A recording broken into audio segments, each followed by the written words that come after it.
This has been Alice's home for 2 years.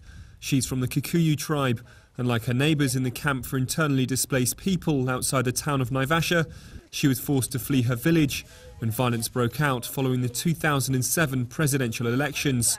Her parents were among the 1,500 people killed. On Wednesday, Kenya heads back to the polls, only this time to vote for a new constitution, and there are fears violence could erupt again. Our Maasai are just near us. They have been coming even to graze near us, and they have some other propagandas. Maybe they have been bringing letters and pouring them down for us to read, that if the constitution will have to pass, there will be violence. Over 1.5 million people were displaced during the violence in 2008, and reform was a key component of the power-sharing deal between President Mwai Kibaki and his opponent Raila Odinga.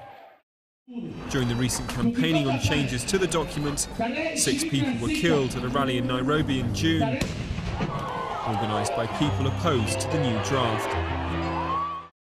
The current constitution dates back to Kenya's independence from Britain in 1963. Both yes and no camps agree the country needs a new constitution, but the no camp, largely led by the church, and controversial MP William Ruto are angry at the inclusion of several measures, including the retaining of Muslim courts, new provisions on land, and the fact abortion won't be outlawed. Our colleagues on the yes side agree with us that these issues are there and they are real. The point of departure is that they say the constitution can be passed and then amended later. We are saying it should be sorted out. We shouldn't subject the constitution to a gamble or guesswork. We should sort it out now and pass it when we are all agreed.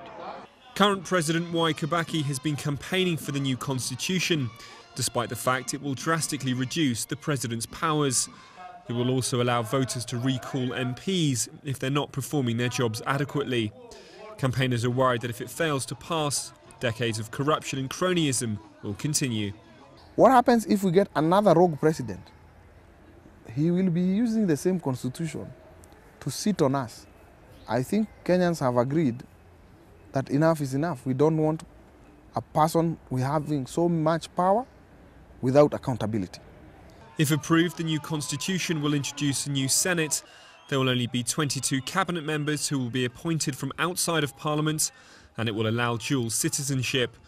Recent polls point to a yes vote, but everyone here is hoping that whatever the outcome, it will at least be a peaceful one.